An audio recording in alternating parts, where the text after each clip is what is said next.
ano po yung padrino tip?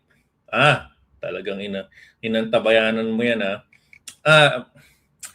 yung padrino means maghanap ka ng hanap ka ng hindi sponsor, no, hanap ka ng magtuturo. Ito, tayo lang naman nag-uusap ka, Miranda, no. Padrino tip meaning maghanap ka ng someone that will take care of you at work. Meron at meron yan, no? Someone that is a senior to you, na papasikatan mo, yan, tapos tutulungan mo, kasi kailangan pa rin nila ng tulong for someone that will help execute sa babae. Pag nagustuhan ka niyan, yan ay magiging padrino mo dyan. Pangalawa, always copy them in your emails.